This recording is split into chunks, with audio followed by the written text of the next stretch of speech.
So, what day is it today? Tuesday? Wrong. It's NWA Day. They want NWA? Let's give them NWA.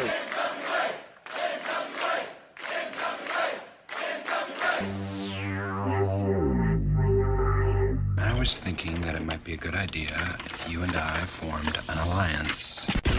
Let's get ready to rumble! Attention, everyone.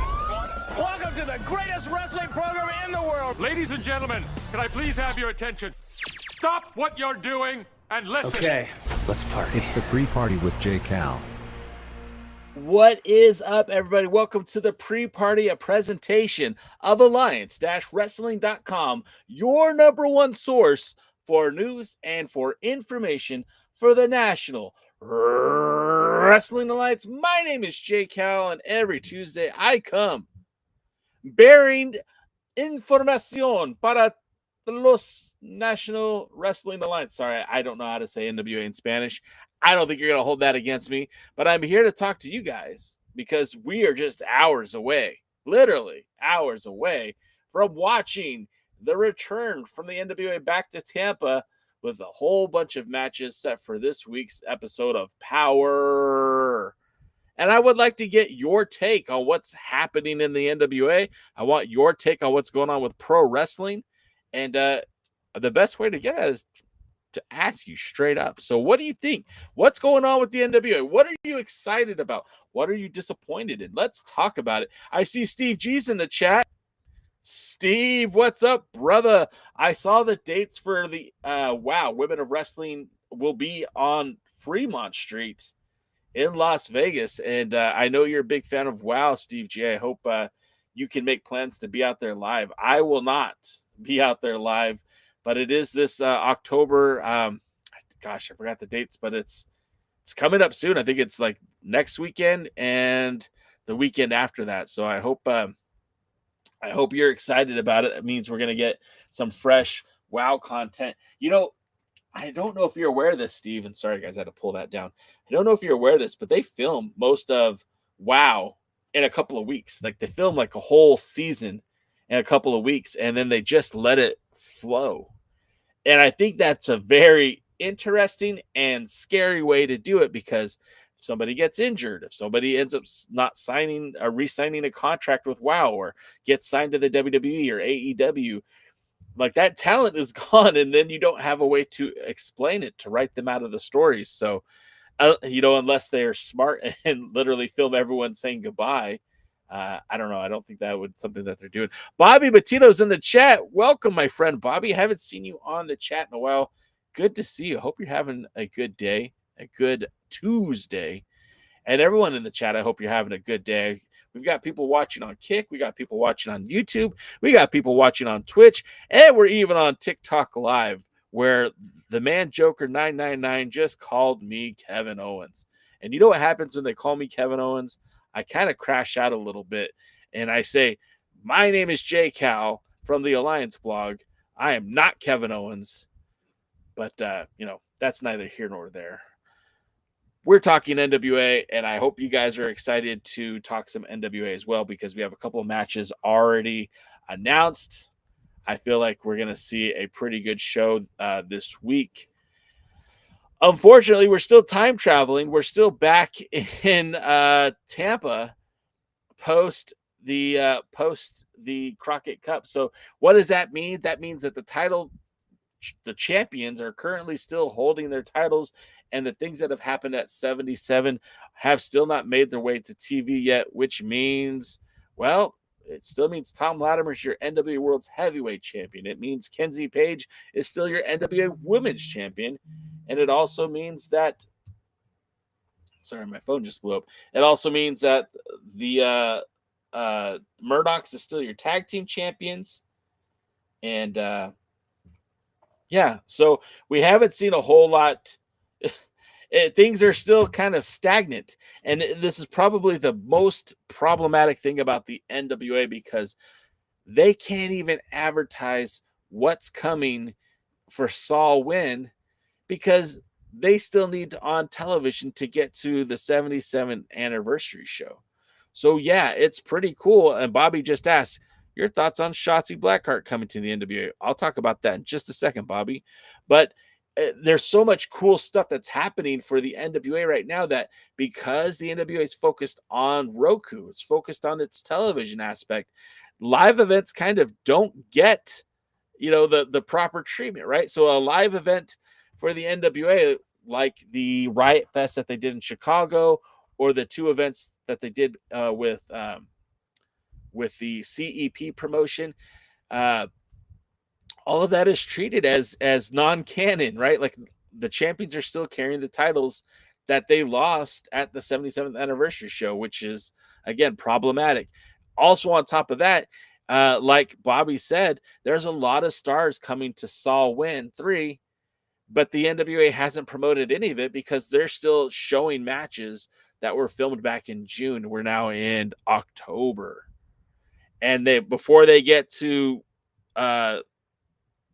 Samhain, which is going to be happening next weekend, next Friday, they still have to air the matches that happen at the 77th anniversary show, as well as the TV taping that they filmed after that. So we're looking at least 3 months before Samhain is going to be on TV that they're filming in October. So we probably won't even see all of Samhain until January. And that's so crazy to me because it's a TV company. It's a wrestling promotion that is so concerned about TV results that they're really hurting themselves or shooting themselves in the foot. Because look, let's just call a spade, right? The NWA has announced that they're going to have Hammerstone on TV. Shotzi Blackheart makes her debut for the NWA. Matt Cardona is returning to the NWA. We just found out that the Good Brothers will be there. Team Hex returns to the NWA. I mean, what a great time. Like, these are some pretty big name talents. Rich Swann from TNA, he comes back. He's challenging for the TV title. Oh, wrong one. How about this one? Nope, that's wrong again. All right, there it is. Rich Swann is coming in to challenge for the TV title. This kind of stuff is awesome. And this would potentially drive people to buy tickets to your event. And what is there for them to see? What is there for them to do? They're still talking about the 77th anniversary show, something that's already been filmed, signed, sealed, and delivered back in July. Was it August? I'm not sure. But it's been so long that the stuff that's happening today is negatively being impacted. The NWA cannot announce right now that the Good Brothers, Gallows and Anderson, are making their NWA returns because that's like 6 months out from television. And I feel like this is, again, where we're really starting to feel the sting of this delayed taping schedule. And my hopes are this. My hopes and dreams are this, that the NWA takes a knee after Samhain and that they don't film any more original content for Roku until the beginning of the year, when they can be a week or a month out. A month would be okay. Like, it's still not my favorite. If you watch Championship Wrestling from Hollywood, a promotion that's ran by my pal Dave Marquez and the United Wrestling Network, they literally are showing stuff that was filmed just a few weeks ago. Like, they literally filmed it and we got matches the following week from the brand new stuff, fresh off the press. The NWA currently, we're watching stuff that's 3 months old. Willie says Rich Swann should have challenged for the World Junior Heavyweight title. He did, Willie. He did back in New York at the 77th anniversary show. I'm not going to tell you the spoilers, but there's a reason why he's challenging for a different title at Samhain 3. It's because this stuff was already filmed. The results are out there. You could find out what happened. But nevertheless, like, you fired up or not, the NWA is doing a lot of good things, but they're not going to get credit for it because, again, last Thursday, our friend of the show, James H. Jackson, sent over the ticket sales information for Samhain 3. Now, this was a week ago on Thursday. Those numbers could have increased, but they had less than 200 tickets sold for Samhain 3. Now, the NWA has famously had great walk-up for a lot of these events. being at the Crockett Cup last year in Philly and the 76th anniversary show the year before. They had great walk-up numbers. Being in Forney, Texas for the Crockett Cup last year. Again, great walk-up business. But I'm scared that they won't sell out the 700-seat venue for Saw Win 3 at Center Stage in Atlanta. I've been to Center Stage. I got to visit Center Stage when the United Wrestling Network did their TV tapings there. And it was a very cool venue, very historic in terms of pro wrestling. We know that MLW has done events there. We know that the original NWA, Jim Crockett Promotions, as well as WCW used to hold events there at Center Stage. It's been a long time since the NWA has had an event there, and this is the right place to be. It's a good event, but man, if you're not able to use your television to promote the product that's happening right now, when they go and announce these shows in like 2 months from now, people are going to be excited about this event, and they're going to be bummed that they missed it. Like how? Like right now, 77. Like they're building up towards 77 anniversary show, so they're saying, "Oh, Silas Mason and Tom Latimer for the 10 pounds of gold." And if I'm a fan who lives in the New York area, saying, "Oh, cool, man, we're going to see the NWA," no, you're not. It already happened. You're going to miss it completely. And because, not everybody who watches the NWA on Roku is following them on X, following them on Facebook, following them on YouTube. They just aren't. I feel like this is a huge missed opportunity. And another thing, while I'm on my grandstand soapbox, why doesn't the NWA buy TV time in some local markets and just put their show on, like on a infomercial? If we all agree that the NWA is a great, fantastic show and William Patrick Corgan could do no wrong, put your money where your mouth is, sir. You're running in Georgia? Great. Get some TV time in Atlanta to build up your live event. You're doing live events in Philly? Cool. Buy some TV time in Philly and show your power. You're going back to Alabama again for hard times? Cool. Let's do it, bro. Let's do it. But he's not. He's not going to put his money where his mouth is. And that is disappointing to me. All right. Willie has a joke, and I'm going to get to it. Willie, I never mean to disrespect you, Mr. Willie Bowen. I usually enjoy your comedy stylings. I usually insult former NWA World Champion Tyrus. I'm assuming this week will be no different. Hi, J. Cal. Tyrus is going to be in a new movie. It's called CHUD. It stands for Chemical Human Underdeveloped. That's wild, Willie. CHUD. I'm so glad he's no longer in the NWA. Willie's also not a fan of Matt Cardona. You know what? I'm not a fan of Matt Cardona either, to be perfectly honest, if we're just going to be calling a spade here. But nevertheless, Patrick Moore, great question. And I saw your question earlier when I was on the Vertical Live. I apologize for not getting to it. It's kind of hard. We had our own agenda that we were doing before, so I didn't really get to talk too much NWA. But what are your thoughts on the NWA having territories? Jim Cornette's completely shit on the concept. Well, let's be honest, right? Jim Cornette is someone who's benefited from the territories. He's also somebody who's I don't think he's ever been hurt by the territories. But when Jim Cornette was booking Smoky Mountain Wrestling, he was using NWA talents. He was booking Chris Candido, who was the NWA World Champion at the time. And the territory system is a little flawed. And the NWA territory system is a little flawed. I like the idea that there is a place for talent to work. The NWA, yes, we would all love to see the NWA in huge arenas, selling out crowds, having these banger after banger matches, steel cage matches, Skywalker matches, all this stuff, scaffold matches. But to be honest, the heart and soul of the NWA was always in that territory system, right? When we talk about that World's Heavyweight Championship, and I do say worlds without the apostrophe, because the World's Heavyweight Championship is what happened when Lou Thesz unified all the world titles from the different territories, from Los Angeles, from San Francisco, from the Northeast, from the Southeast, from Texas, from Chicago. He literally unified all of the world titles into one. And the territories are what propped up that world championship. So when Lou Thesz came out to Jeffrey's Barn in Los Angeles, California to defend the 10 pounds of gold, he represented the NWA. There wasn't necessarily a national program that people could watch on their TV to see this. They just had to be there to watch it live or live in the area that it was on.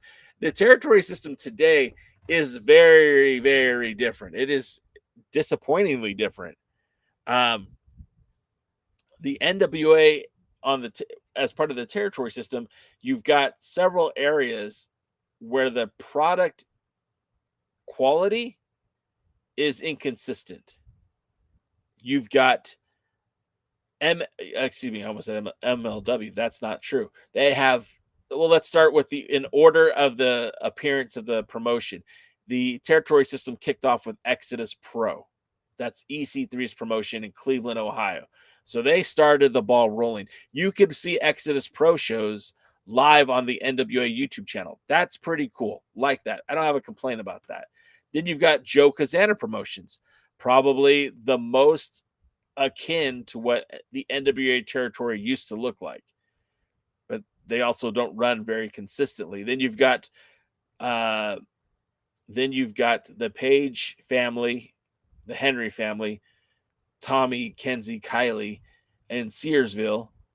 And then you've got the Dog Pound Championship Wrestling in San Antonio, Texas. You've got NWA Texas in Forney. And then you've got in St. Louis, you've got WLW. That's Harley Race's old promotion. And then in New Mexico, you have Duke City Wrestling. And on top of all of that, I also left out NWA Chicago. They were in the mix before Duke City and I think before WLW. And you have a sister promotion with FTW Wrestling in Florida. So that's, I think I just listed 6, but let me just double count. We got Exodus Pro. You've got Joe Cazana. You've got Kross Fire. You've got Chicago. You've got 2 in Texas, St. Louis, Albuquerque, and technically Florida. So that's 9 promotions.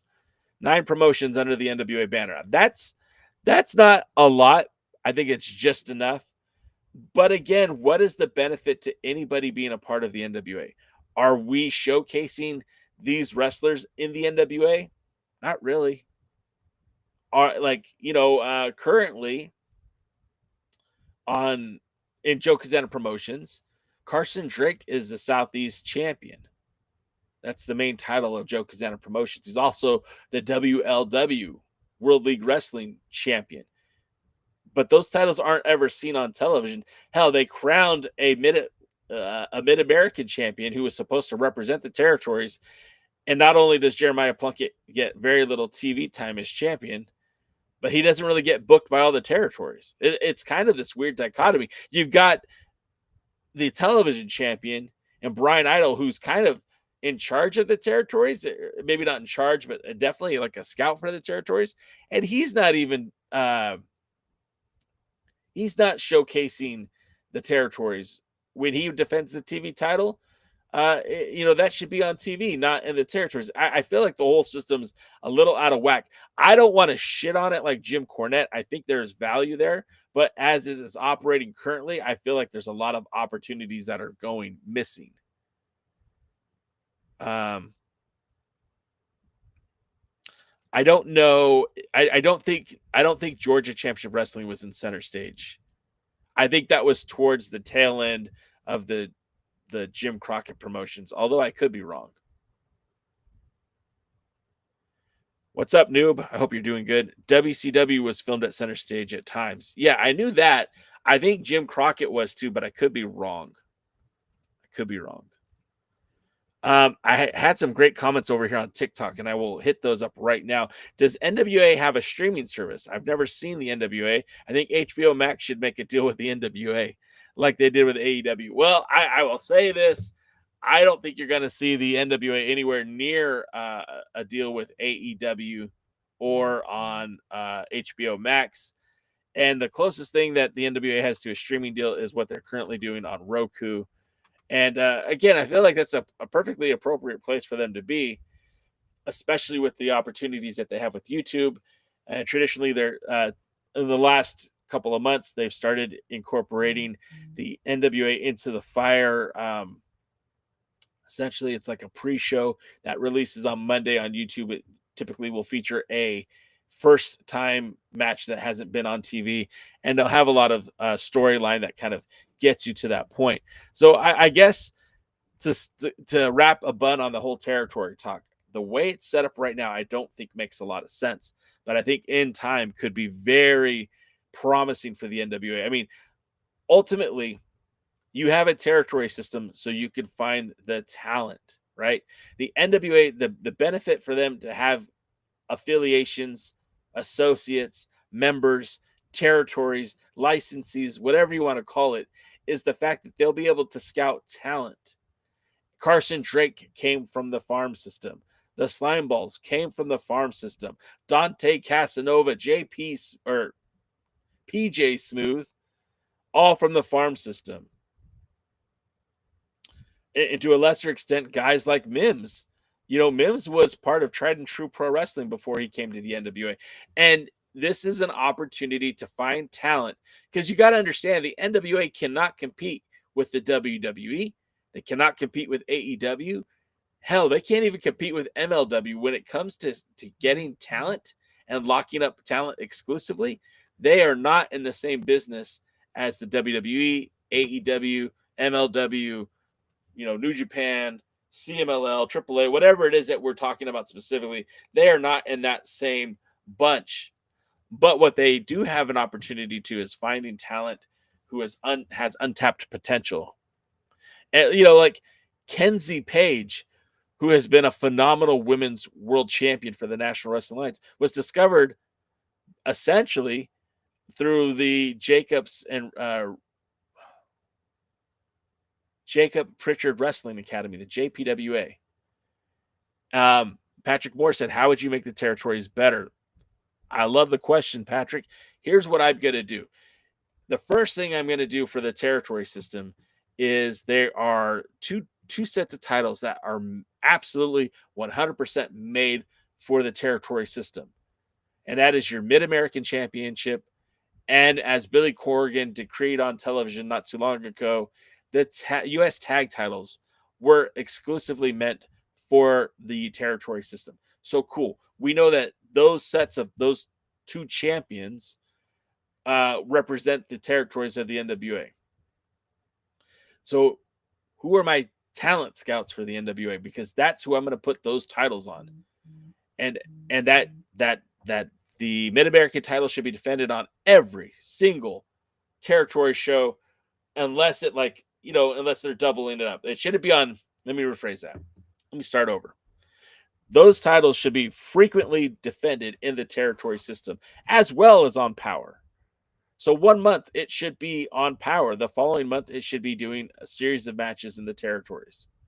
And a guy like Jeremiah Plunkett, who I love him. I think he works as a Mid-American champion, or somebody like Brian Idol, who's really evaluating talent while he's down on the road. Either one of those guys should be defending that Mid-American championship. And those guys should be testing the talent in those areas to find out who's ready to make the next step to join the Power roster, right? That's the first thing I would do, because that's the incentive for the territories to be a part of the NWA is, hey, if you wrestle for us, there's a chance you'll end up on Power someday. And it kind of gives you a path to get to Power. If you are a dominant wrestler in Exodus Pro, then you should be featured on Power. And you get built up along the way. That's the very first thing I would do. Secondly, I feel like as a whole, the NWA has way too much emphasis on Power. I get it that that's the show on Roku. I get it. That's what makes, Billy Happy is having Power, being the mothership of the NWA, but I don't feel like they would hurt themselves by doing a territory show. You could have Joe Galley and Danny Deals calling Power, and you could bring in someone like Alyssa Milano, or I don't think I said it. Alyssa Milano's the actress. Alyssa, the other gal who did NWA. She does the merch commercials with Danny Deals, and she was doing the territory voiceovers. That's what I would do. I would have a separate show where you could have talents from the territories, not just the wrestlers, but the commentators, the in-ring interviews, that sort of thing needs to be showcased. I can't watch NWA Chicago. It's not available on any platform. I see that they record the shows, but I have not yet seen one episode of an NWA Chicago match. Big Mama was the NWA Women's Television Champion. We never saw that title defended on Power until the day she lost it, right? That's egregious to me. These titles, these champions, these wrestlers need to be showcased. And if there isn't room for them on Power, then a secondary program like NWA USA or now this NWA Into Fire would be a perfect opportunity to showcase these wrestlers. So if we're going to look at the territory system and how to improve it, that's the first thing I would do. First two things I would do. Hey, we're going to start taking some matches from these territories. We're going to put them on the NWA YouTube channel under either NWA USA or NWA on Fire. We're going to show some backstage segments. We're going to kind of tiptoe over the top storylines. 1 week we'll talk about Exodus Pro. 1 week we'll talk about Joe Cazana Promotions, etc., etc., etc. You can't get everything. There's 9 territories. You can't get everyone, but you could tiptoe around it. You could showcase the best of the territories weekly, and that would, I feel like, would grow the brand. It would help make the territories seem more important, and again, bring everything back to Power. Patrick, no, her name was I know who she is. She actually trained out here in Southern California. Alyssa, geez, now I feel like a jerk. Alyssa, dang, I'm gonna now I have to find it. So, Andy Brown's girlfriend. Not the Andy Brown I was looking for. There he is. The Thick Daddy. There it is. Alyssa Marino. I was close. Not Milano. Marino. Alyssa Marino. Sorry about that. Getting back to it. Alyssa Marino did a great job for Primetime Live the first season. I feel like she could also be the voice that could cover the territory shows or a secondary NWA program. I think she'd be perfect for that position. Is Mae Valentine back in the NWA? Unfortunately, no. Although I think she would be a good addition to it. Sorry, my screen just went blank. Patrick Moore says, I can see that AIWF does that. And look, the NWA is in a much better position than the AIWF. The AIWF is an alliance of wrestling promoters. In fact, I believe the name is Allied Independent Wrestling Federation is what I believe the call letters stand for. And they basically do what the NWA did back in the late 90s, early 2000s, except for they don't have a promotion that carries it, and they're not at a level where people really care about it. And I'm not trying to poop on the AIWF. A lot of friends of mine have worked for the AIWF, and Matt Classic has always been kind to me over the years. I've got nothing bad to say about him. But, the NWA using that a similar method to promote what's going on in the territories. And still, look, you could have those matches. This is a showcase match for the women's division in Crossfire. This is a showcase match for what's going on in Duke City Wrestling. And here's a Power match that is unaired or we haven't showed it on Power yet. And here's a Mid-American title match. Here's a U.S. Tag Team title match. This sort of thing, I think, would help build curiosity And if I'm a wrestling fan in Chicago and I'm watching this on YouTube or on Roku, wherever, like now I'm more inclined to check out NWA Chicago when it's happening. Now I'm more inclined to check out WLW or Albuquerque or whatever it is. I'd be more inclined to check it out because as of right now, there's a huge disconnect from what's happening on Power and the rest of the NWA. I mean, even the live events at Riot Fest, the live events that happened at CEP, like they weren't showcased, they weren't talked about, they weren't even acknowledged on Power. But this is something that I feel like the territories could benefit from. And again, we have to understand that Power is one vessel, and then the NWA territory system is a completely different vessel. And as of right now, they don't really intersect. You'll hear Danny Deals or Joe Galley occasionally say, "Oh, this guy came from the territories," or EC3 is an Exodus Pro, but we really don't have a substantial territory moments on Power. They're forcing it right now with Kross Fire and Joe Cazana Promotions. And why are they feuding anyways? That doesn't make any sense to me. You're all NWA. You're all supposed to be recognizing Tom Latimer as your world's heavyweight champion. And that's where the energy should be focused on. The territory shouldn't be infighting. I don't remember Don Owens and Jim Crockett Promotions having interpromotional like fights or trying to see which promotion was better. It was just, hey, this is a promotion. This is the NWA. Guess what? When you go over to St. Louis, it's still the NWA. I shouldn't say St. Louis. I should say Troy. When you go over to Troy, Missouri, that's the NWA. When you go to Albuquerque, New Mexico, that's the NWA. Because that's what it is. Water time. And all of that to say is there's actually a pretty good lineup for this week's Power, too. They're still calling me Kevin Owens over on TikTok. Thanks, Mitt. Appreciate that. And King Zoni, yeah, I'm trying to play both screens, but I do have two different screens I'm operating out of right now. David Valentine says, J Cal, check out WWN Live. It's a secret wrestling promotion that a lot of wrestling fans don't know about. I'm gonna like them. I think I've heard of WWN Live. DKM brings up a great point. Plus, both promotions are the heels. Yeah.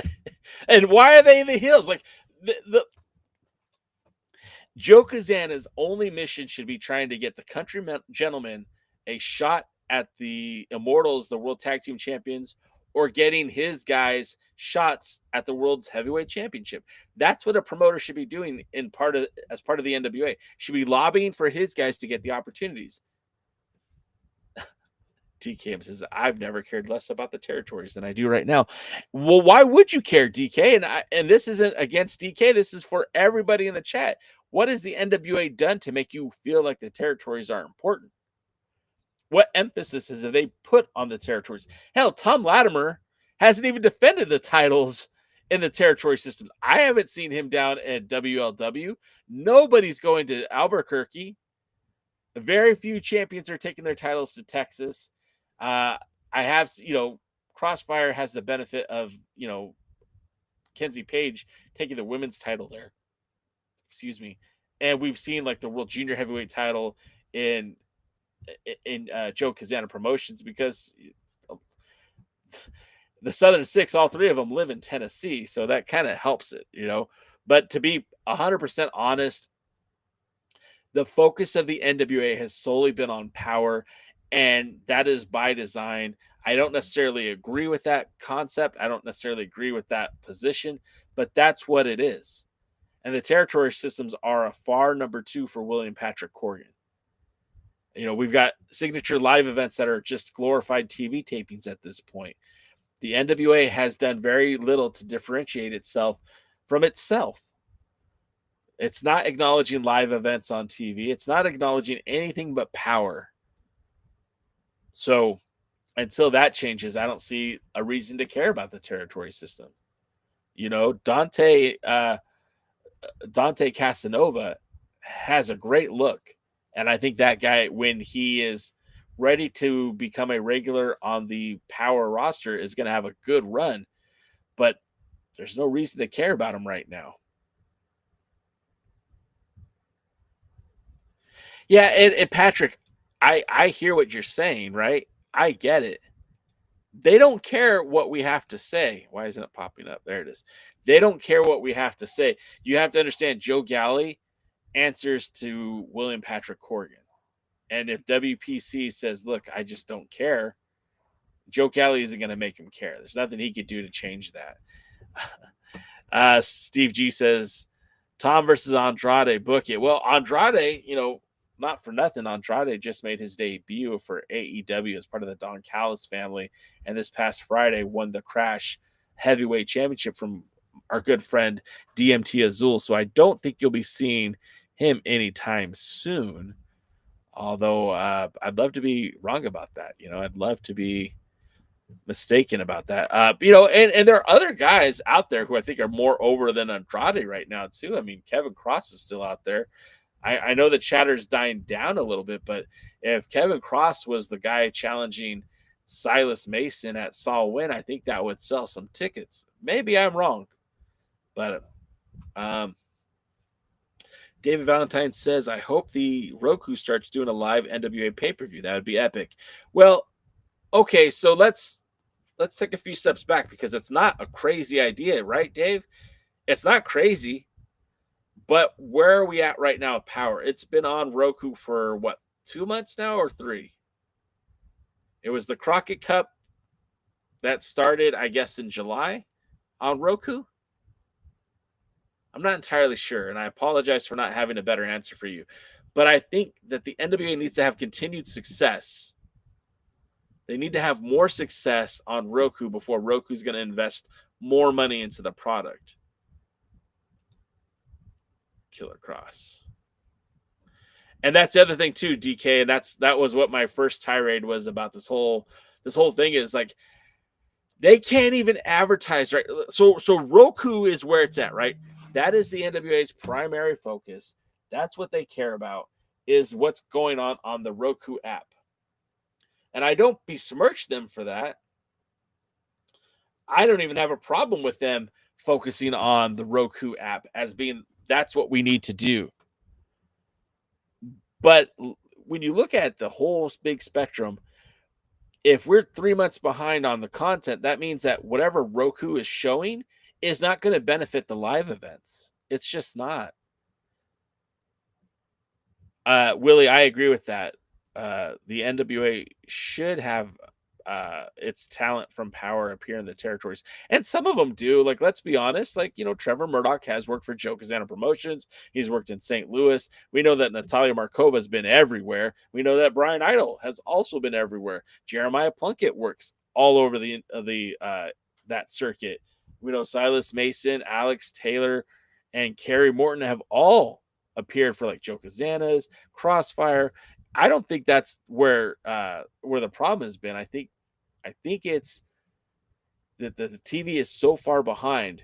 And the TV right now on Roku, they're advertising what's coming up for the New York for the 77th anniversary show that they haven't even acknowledged what's happening, setting up for Atlanta for Saul Win.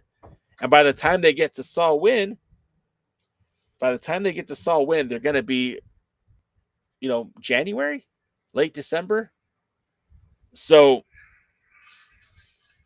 with all that being said, it's kind of pointless to get excited or upset about that. It's just not going to happen.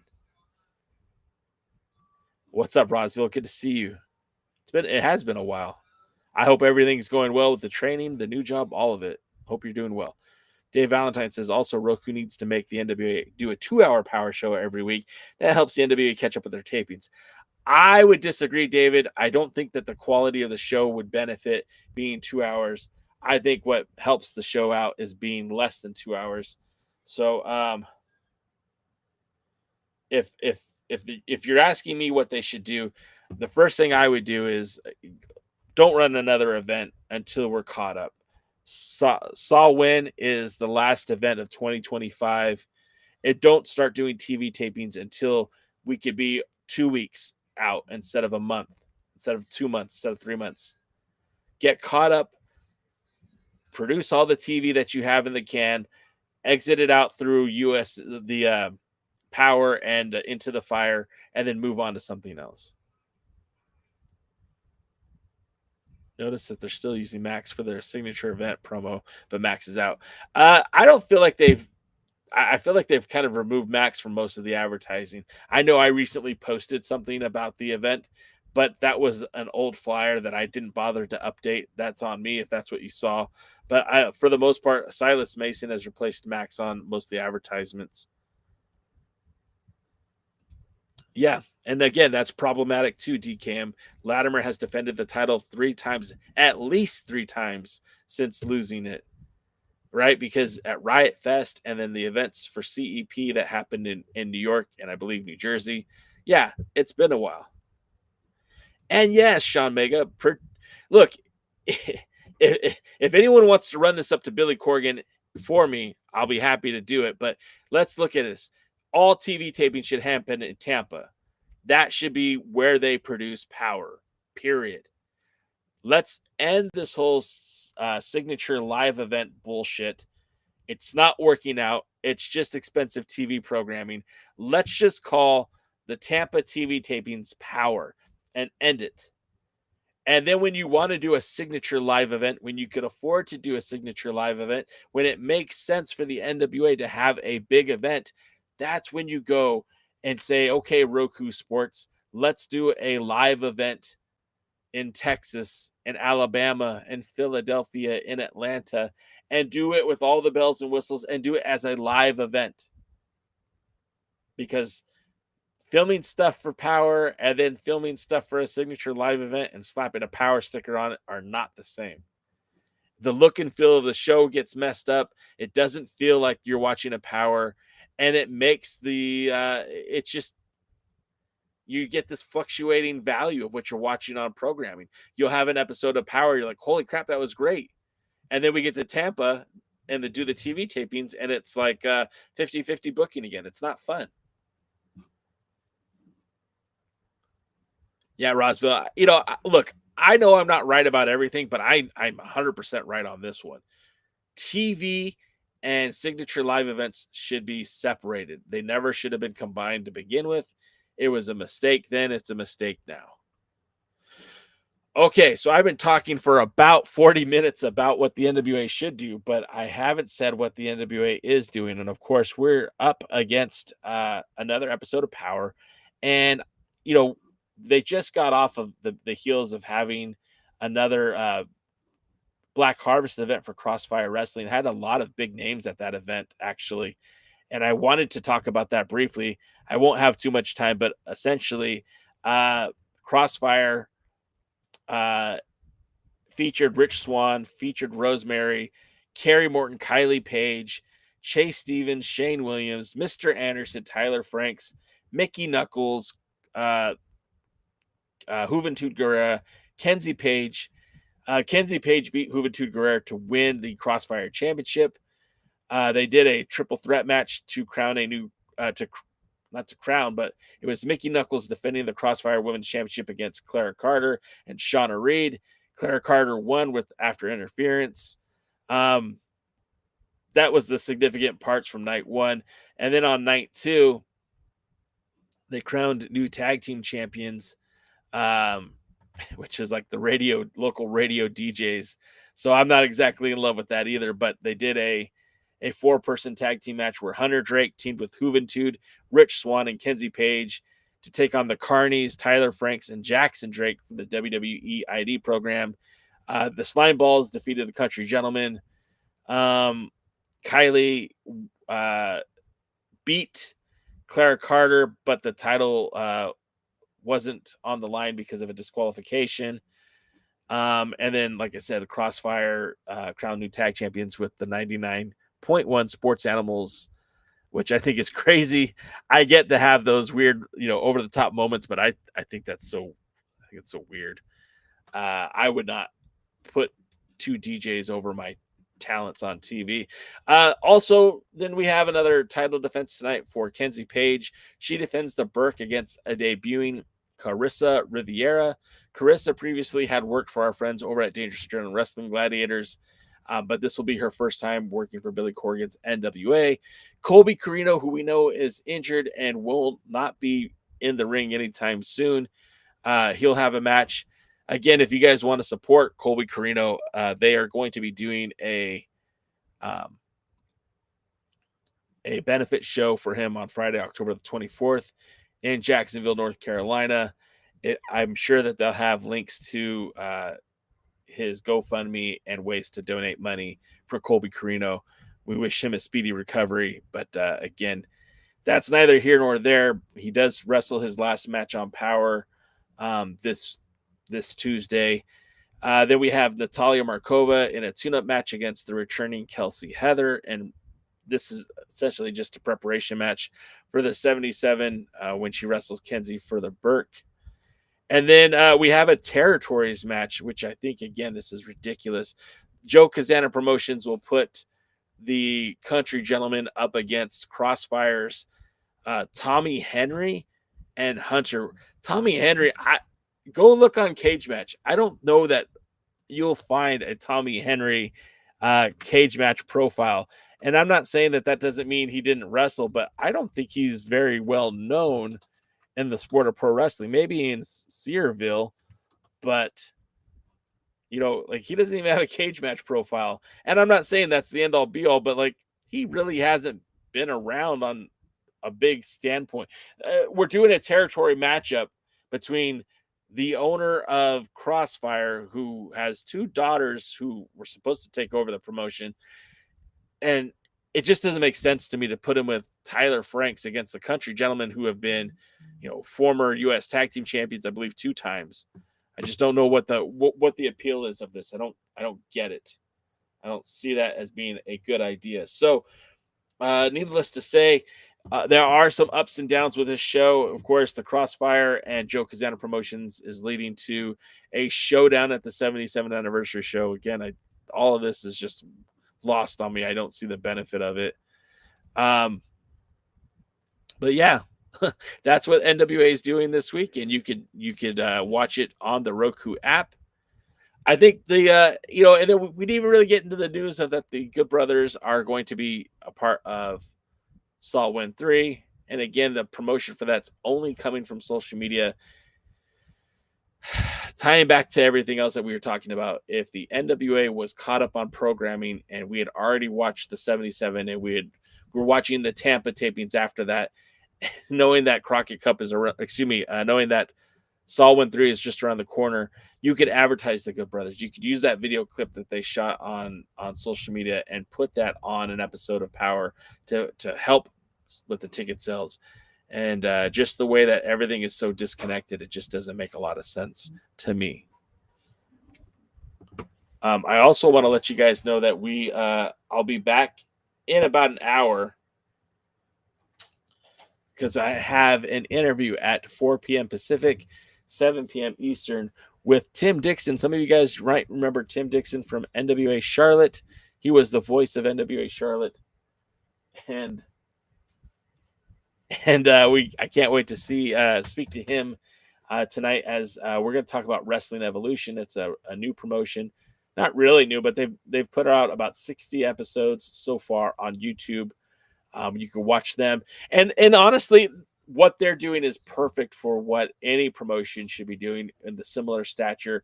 It's somewhat studio TV, but not necessarily in a studio. It's very clean. It's very crisp. It would make so much sense for the NWA to follow suit, and I hope someone from the NWA is listening, watching, to see what we talk about, and maybe that they could use the same ideas. Now I headed over to TikTok, where my boy Michael Leshdog called me Kevin Owens again. Brandon Davey said, "Are you watching Raw at 8 a.m. next week?" I will not be watching Raw at 8 a.m. next week. I will not be waking up at 5 a.m. to watch pro wrestling. Just not in the cards for me. But we're getting ready to wrap it up here on the pre-party. If you guys have anything else you'd like to talk about before we call it a night, I'm open to suggestions. But yeah, getting back to the territories and how we could make the territories better. Honestly, we have 9 promotions, with each promotion having their own set of titles and storylines and a saga, and all of it is basically divorced from what's happening on Power. And the NWA as a whole does live events as a company, as a touring company, not as often as they probably should, but they do. They had live events here in California, in Sacramento earlier this year with the Grilled Cheese Festival. They had the 2 live events in New York for CEP. They did the live events at the Riot Fest in Chicago. And all of that is divorced from what they're doing on Power. All of that's divorced from what they're doing in the territory system. And it's like you've got these 3 plates you're trying to spin, and even the best juggler can find a way to spin 3 plates at one time, but the NWA doesn't acknowledge the other part of itself. And I feel like that's the biggest problem plaguing the NWA right now, is that there is no connective tissue. In Exodus Pro, you've had moments where Aaron Stevens and Carson Drake have teamed together. They've worked together. They're kind of on the same page. And on Power, Aaron Stevens is trying to get Carson Drake to sign a manager's contract. It's like, well, what are we doing here? It's not. Why is he not associating with Stevens on Power, but has no problem being his partner when they're in the territories? We haven't seen Joe Cazana in an NWA ring, but then when we go to New York for these live events, he is the star of the show. Like, where is the connective tissue? If Joe Cazana is going to be the star of the show, have him beat Brian Idol, put the TV title on him. I'm okay with that. Does anyone have a problem with Joe Cazana holding the TV title, especially when they're going to his backyard? David Valentine says, how do you feel about CEP doing an invasion of the NWA? I mean, why do an invasion? Why not just invite them to become part of the NWA? I mean, that's what I would do. I would just have them join the National Wrestling Alliance. They could be the NWA in the Northeast. Like, the invasion storylines don't make sense when we're talking about companies that are already working together, right? Like, tonight on NXT, they're going to do a showdown with TNA Wrestling. But if you've been watching either of those promotions for the last year, there's already been Kross Promotions. There's already been an invasion. They're already working together. CEP is almost like the 10th unofficial member of the NWA. They're running co-promoted events in the New York area. Why change that? Why, just make them a part of the NWA. You don't need to have an invasion. I mean, that's my 2 cents on it. Well, I think that's going to do it for us tonight, guys. I appreciate you guys hanging out. Rosemary from TNA is in NWA Pro Wrestling. Well, I mean, yes and no, Willie. Rosemary from TNA showed up in Kross Fire, but I wouldn't necessarily say that she is a part of the NWA. She just was a special guest. But anyways, guys, that's going to do it for us this week. I do appreciate you guys hanging out with me on Tuesdays. That was my wife looking fly. Let's see. Pre-Billy Corgan NWA, was there any continuity between the territories or licenses? No, there really wasn't, but there always should have been. There always should have been that connective tissue, and I feel like without it, it kind of makes everything seem less. Laredo Kid is actually working for the WWE right now, David Valentine. He's part of the AAA WWE relationship, so he's not available to them. All right, now that's definitely going to do it for us. I do appreciate you guys hanging out with me on this Tuesday, and like I said, I'll be back in about an hour's time to talk about Wrestling Evolution in North Carolina with Tim Dixon, and then on Thursday, Jaden, DKM, and myself will be here. I think Rick Del Santo will join us too. We'll be talking about the this week's Power, and we'll be profiling, previewing Saw Win. I hope you guys will join us then. But until next time, thanks for joining the stream. This has been a presentation of Alliance-Wrestling.com. We genuinely appreciate your support. Would you consider subscribing so you'll never miss a future episode? I'd also like to remind you we do a live stream every Tuesday at 5 p.m. before NWA Power. You can find us on social media at the Alliance blog. And until next time,